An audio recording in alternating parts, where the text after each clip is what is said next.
Good morning, it's Douglas, back with another video today. Today is gonna be the same as the last video I made. I'm just gonna be kind of talking and chilling. We're not gonna do any ranked, we're not gonna be doing anything too crazy. I don't even know if I didn't really even have anything to, well, I take that back. I do have a talking topic today. Today's topic is just gonna be life in general. Like, okay, I guess I'm gonna be talking about my sobriety today. So I guess it's weird to say it, but I was a drug addict for, well, I'm 20 years old. Okay, 20 years old right now, and I'm just now getting sober. I've been sober for like, I don't know, a couple weeks. So I'm not gonna try to describe the sober feeling to you right now. Right now I'm just gonna go into, I guess, what it felt like to be under the influence for so long, so many years.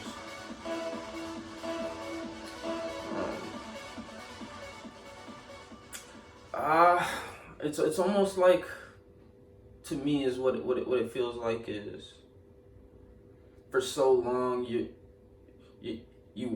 trying to find out what everything really is, or you're trying to like figure out what you want and where you're at in life.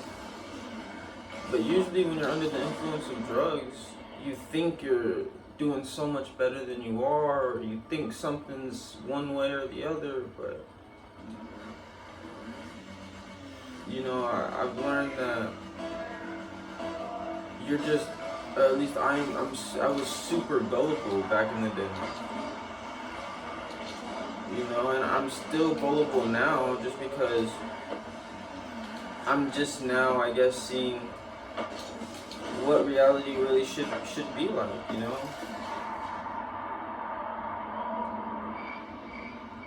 And it's fucking scary. Like, after 20 years of being under drugs, and I'm talking about, like, let's just go back to, like, at a young age I started smoking weed, right?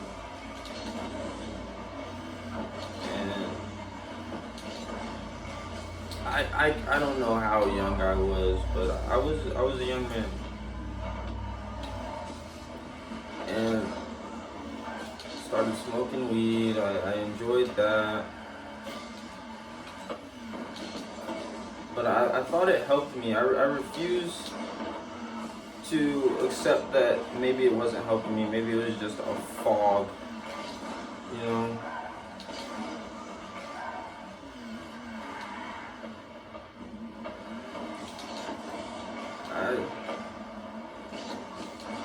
I don't even really know, honestly. This is my first time ever trying to put it into words.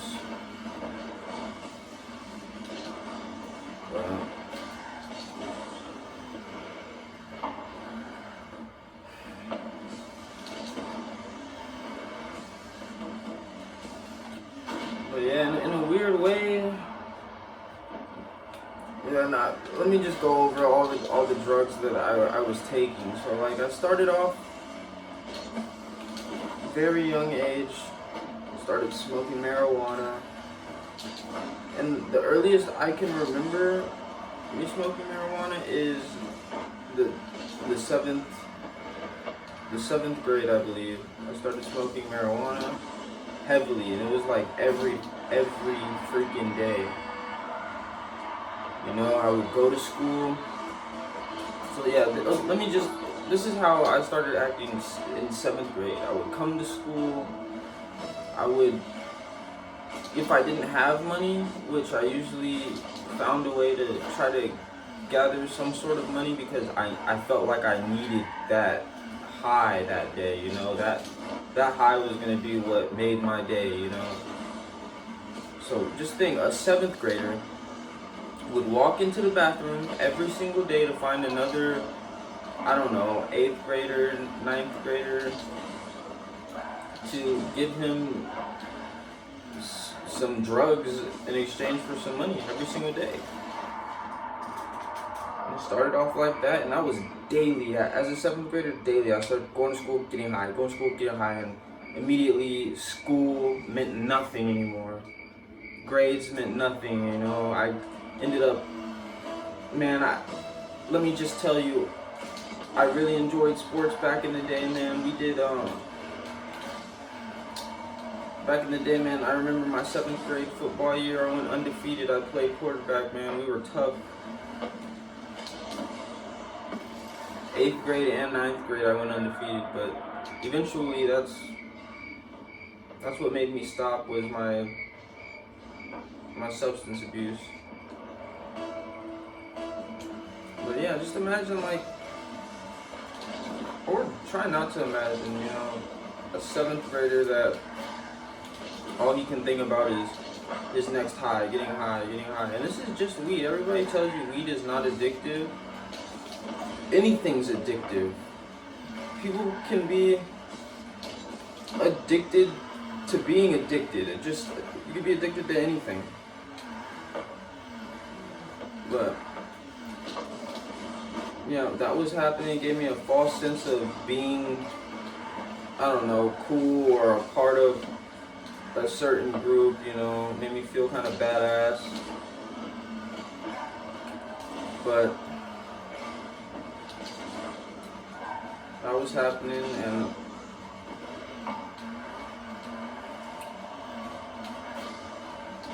you know, already when you're that young and your brain hasn't fully developed, you know, reality is already fucking slippery. Like, your parent can come home and get mad at you, and you're like, what? And your whole shit flips around, you know, when you're that young. So my reality was getting even slipperier. I was getting into trouble. I was okay with it, you know. And eventually, you know, that's what made me have to quit my sports journey, which, I mean, is okay now. You know, I don't really do much of anything active, but, you know, and it kind of picked up, snowballed, and got out of hand before I can get a grip on it. So I guess I'm gonna have to plot some things out just so you guys just so you know it's understood what was happening. So I remember at the time so I'm in middle school, right? Well, actually, let's skip. At this point, I'm in high school.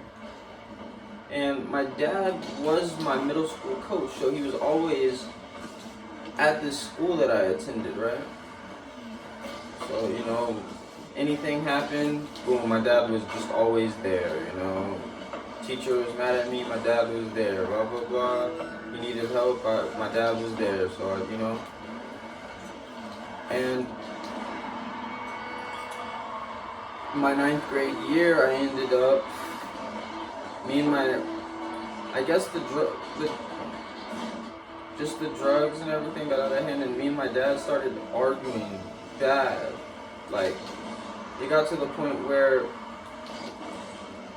you know, things would get so physical to the point where I would fight back, you know, and it's getting to the point where, like, yeah, I'm a kid still. I'm like, I don't know, maybe 15, 16, but I'm getting stronger, so it's almost like it's not at this point, because my dad's a grown man, but it's getting to the point where it's almost like two men fighting. You know, obviously it's not, because when you're a kid and you get hit by a man, you're like, okay, I could lift all the weights in the world, but this is a grown ass man. So once it got to that point, I remember like a quarter through my freshman year, I had to go live with my coach, and I was trying to finish out football, you know. And I did finish out football, you know, and at least for the freshman year, and then I remember the addiction was just too much for me to say no to, because I knew it wasn't right for me to be in.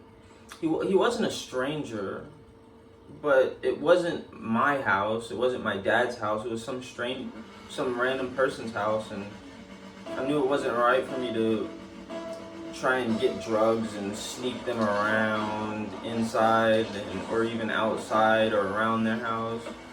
I knew it wasn't right, but that was my plan, was to, no matter where I was staying, if it was at my dad's house, if it was at my coach's house, I was gonna do what I needed to do to feel the way I needed to feel, you know? And I ended up not getting caught in his house, but getting caught at school, and it was just almost like bruh, really? Like, you have those drugs inside my house and you're still doing this, bruh?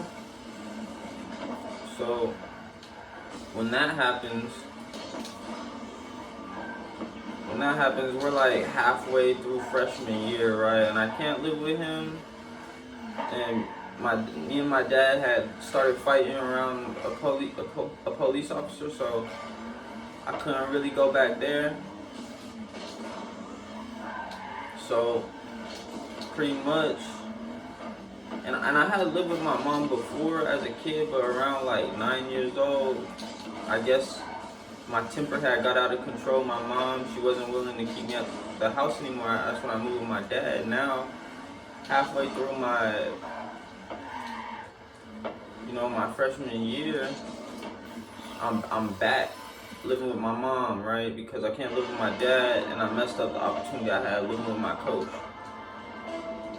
And this is where I found the group of friends that I thought that I wanted, because I was in a weird place, right?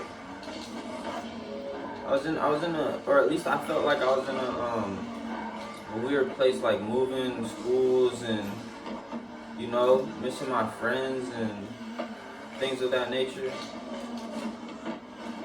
But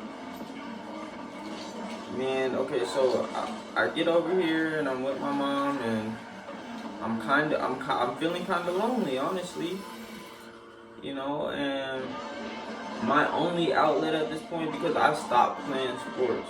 I was not working out on my own or doing anything physical or nothing. So my only outlet was drugs.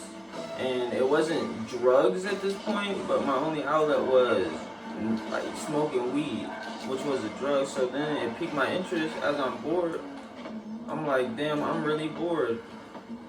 Shit, weed's a drug, and it makes me feel good and different, right? Maybe I should try like some other things, you know? Maybe other drugs make me feel good. So I don't remember exactly what did it, but at this point in my life, this is when I had a bad phase where I would take pills, because I was living with my mom now, and it started with just Advil, just, you know, messing around, and then eventually like the Advils would do nothing, and I read the bottle and I'm like, I can't take more than whatever, like 6 whatever of the Advils, and it wasn't good. I'm not trying to glorify this shit at all. If anything, y'all should listen to this and be like, damn, this is why you don't do drugs ever. Like, ever. Just don't touch it. It's not worth it. But then I started messing around with pills. Started with Advil, and then my mom, God bless her heart, she had 11 back surgeries, and she had cancer at 5 years old. So, you know, she takes medication prescribed, bro. She used to take like Narcos and Hydros, and probably some other shit that's similar, you know. But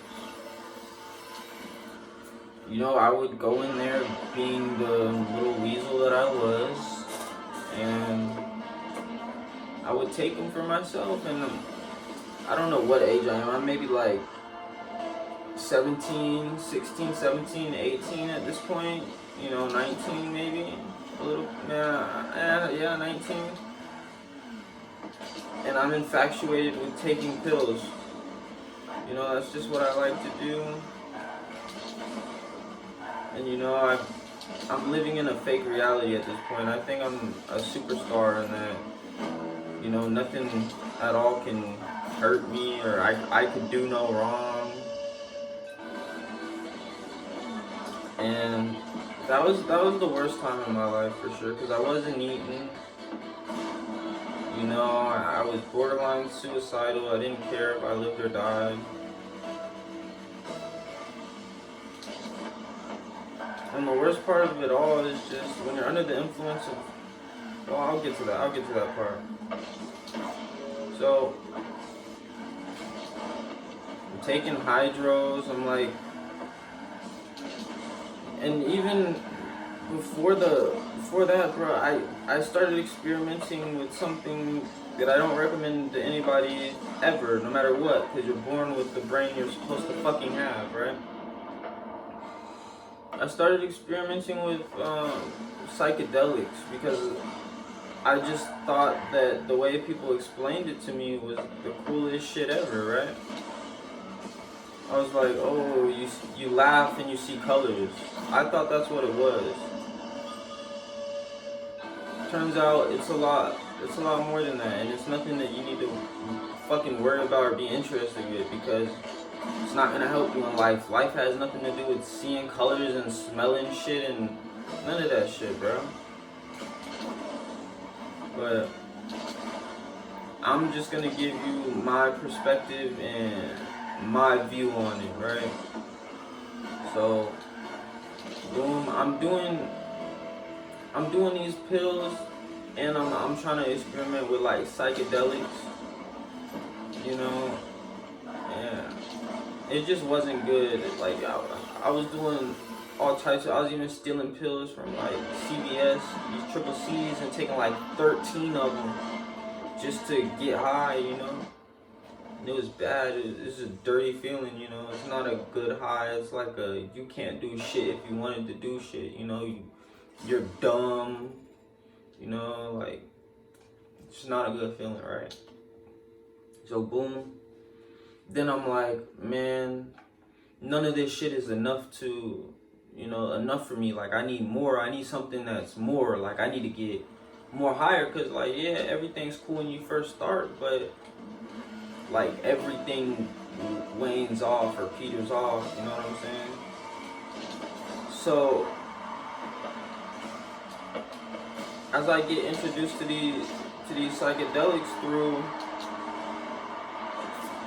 and I'll never forget the first time I ever did psychedelics. I was with a friend at the time, Brian, and we were out cutting grass because that's what we did to make money to get weed at the time. Me and him, we smoked weed together. And I had a plug at the time, and all I had ever really asked him for was weed, but this time I felt a little cheeky for some reason. And I was like, hey, what do you have, man? And he said he had acid. Or maybe I asked him if he had it. He said he had it.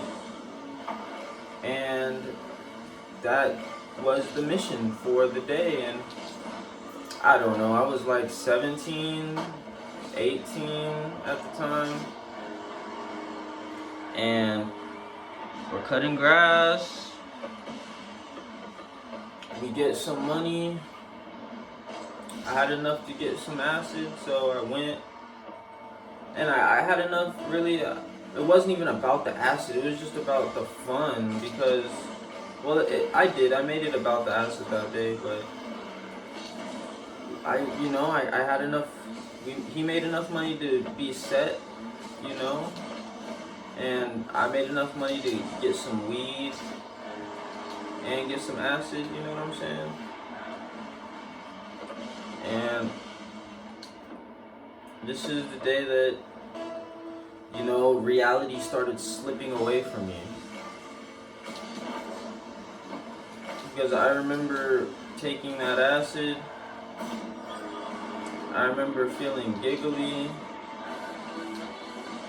And I thought that was it. Until like, I got this feeling I never got before, like, you know, like, and I don't even want to like go too deep into all that bullshit, for real. I just want to get into the aftermath, because like the aftermath of that shit is like, I don't know, man.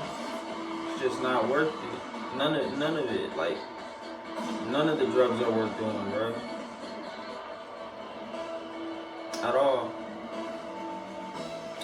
And I'm just giving you a backstory of like the drugs that I was doing, you know, just to let y'all know that, like, yeah, it started off with weed. You know, that's why they say weed is the gateway drug. It started off with weed and it ended up being like a concoction of things, you know. And my perspective is that drugs don't help. Some people are like, bro, when I get off the weed, like, I can focus, like, I can focus better, I can sleep better, like, it helps with pain. You know what I have to say to that? It probably do help with pain. It probably do relieve you. But that relief is only temporary, and that shit will build up, bro. That shit will build up, and you can think you're Superman. But everybody has, not that they have the same brain, but they got the same brain structure. Everybody built the same. Not every, like, yeah, you're not gonna find the same two people. But bro, how different are people really? Like, come on now. We all live on a rock. And I don't even know what I'm getting at here, but let me just say, I've been sober for a couple weeks now, and it's fucking crazy how different you feel. It's almost like you have this aura, or like everybody has this aura, and when you do drugs, you like suppress that shit. So like, maybe people can see your aura, but like, you can't pick up on other people's auras. You can't pick up on certain shit. You know, and then when you finally get sober, it's like, oh shit, it's like you finally start picking up on all that shit, you know, like, and it's like all this different shit is happening that's always been happening, you know, it's always been happening since day one. It's just that you were always so fucking, I guess, busy, or, you know, you could never see or hear all of this shit happening around you.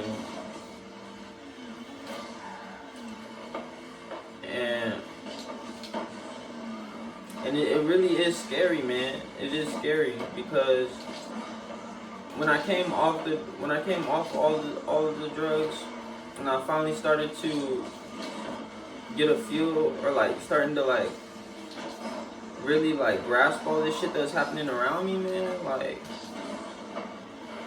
it's like I wanted to reject it, because that's what I've been doing the whole time, is rejecting it with the drugs. And now I don't have the drugs, it's like you get this feeling that's like, oh shit. And it's like, for a long time I wanted to run away from the feeling, because I didn't know what it was. Like, I thought it was bad. I thought it was a bad feeling, you know, or, you know, but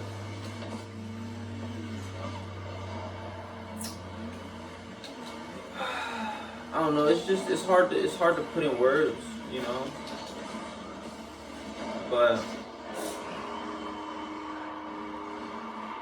It's almost like once you get off drugs and you see shit for what it really is, you're like, God damn it, I'll do anything for a cigarette. I'll do anything to feel inebriated so I don't have to deal with all of this shit, you know? All of this shit that maybe has to do with me or maybe fucking doesn't even pertain, like,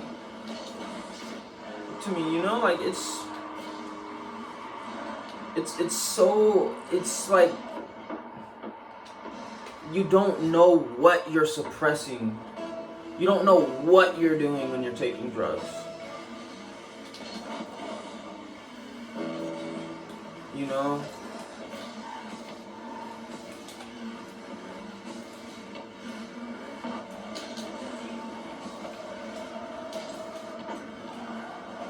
So, you know, and that's true. You just don't. You just don't. You think that it's okay. You think that if it's here and you see like people do it, that it's okay, but it's not.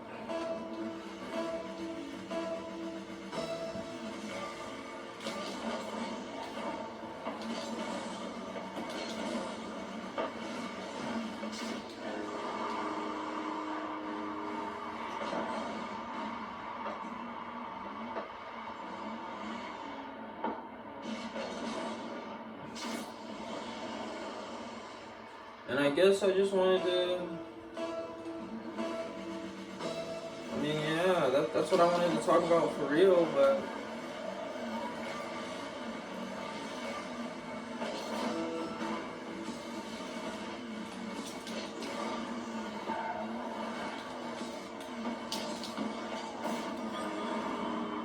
so,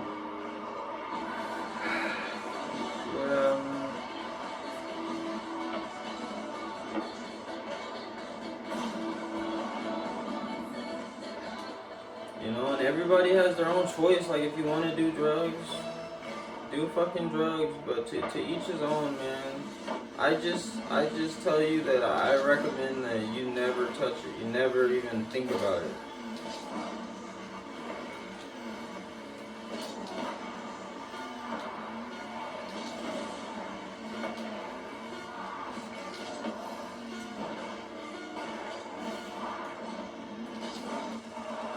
But yeah.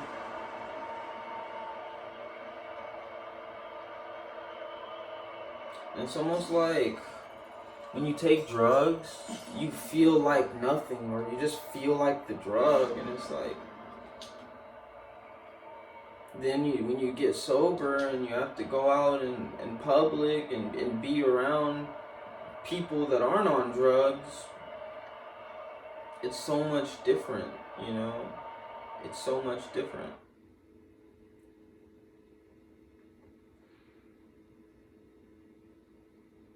So much different, especially for anybody that was once on drugs and now is sober, has made that leap to be like, I am done, I'm coming out of this, I'm sober, fuck the drugs, never ever a fucking again with the drugs. Anybody that's ever done that, bro, it's like, and I don't want to say too much, bro, but it's like coming into like a secret society, bro. For real, it's like, bro, you've been sleeping underground, and now, like, you're up, and you're here with all of us, bro. So it's like, but nobody gives a fuck about that, because you made your decision, right? You know, you made the decision to do those drugs, right? So now, even though you're pretty much, you're new to this, you know what I'm saying? Like, we've been here for some years now, but you're new to this. Nobody gives a fuck, man. Nobody gives a shit.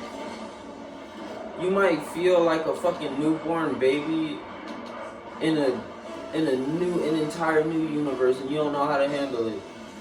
Nobody's gonna give a fuck, man. You know what I'm saying? Either you get your shit together and you get better at you get better at just being sober with no drugs, and you try and figure it out, and you just get fucking better.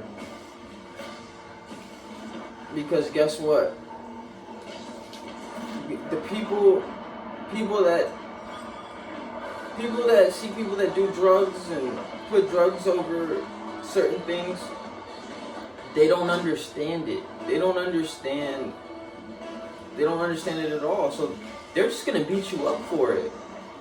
They're just gonna beat you up for it. And then when you finally put the drugs down and you get here with everybody else, because they're a veteran, they're a jock. They've been doing this for some years.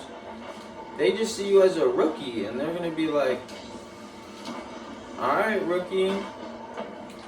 Like, how many mean things do I have to say for you to go back and relapse?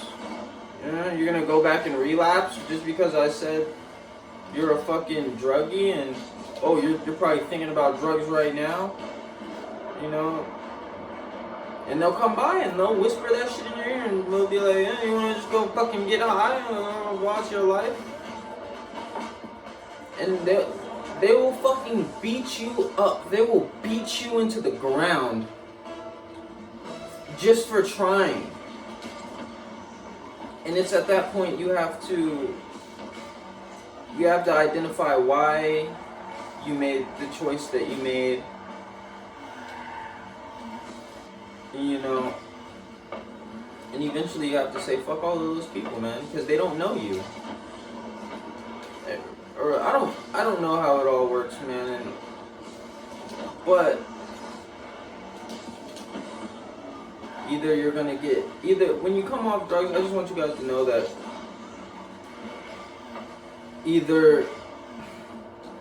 or even while you're on drugs and you want to get off of drugs, and you just can't put 2 and 3 together, just understand that you have to endure till the end, because they are gonna jump in the mud with a smile on their face, not even wanting to, just to see if you'll do it out of love, just to watch you fall. Just to watch you crash and fucking burn. And you want to know why? The only reason why is because you're new. That's it. But if your heart is in the right place and you got sober for you and you only, you shouldn't have a problem with that.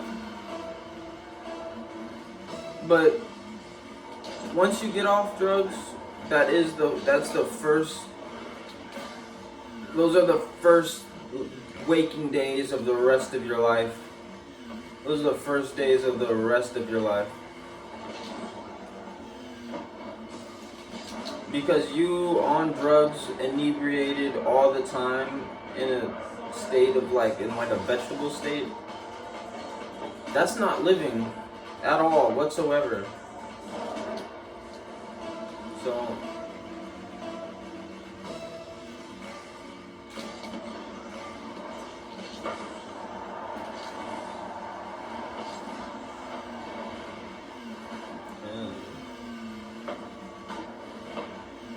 I wonder if there's anything else that I want to say.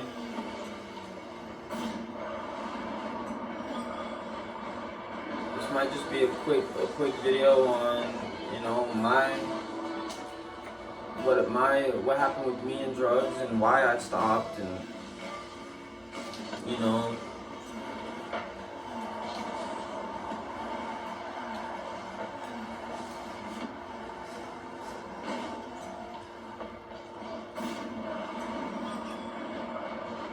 but yeah, I mean, I'll be back with some more talks.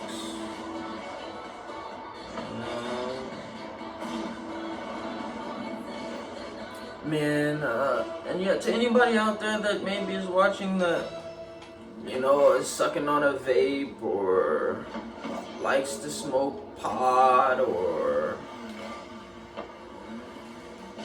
man, you're gonna be alright. There's nothing wrong with being human. And honestly, everybody's different. Maybe maybe pot's the answer for you. You know, maybe you can handle a little nicotine and it doesn't control your every action, your every move. You know, but I wasn't the same. I wasn't that way. You know.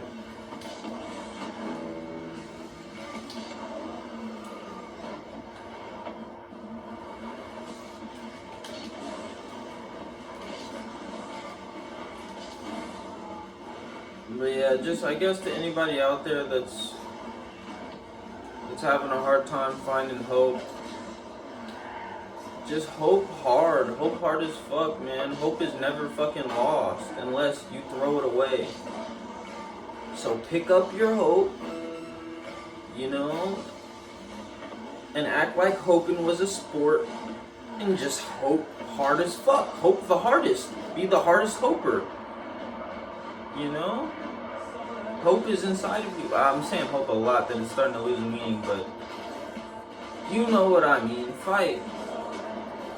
You know, the children of God have it the hardest. Because if you're special and you have a purpose in this life, in this world, you have the biggest target on your back. You have the biggest target on your back.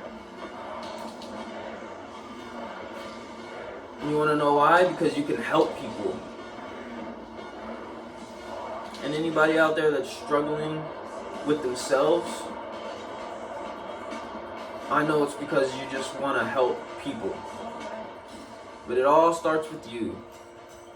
It all starts with you. And if you can help yourself, maybe along the way you help somebody else.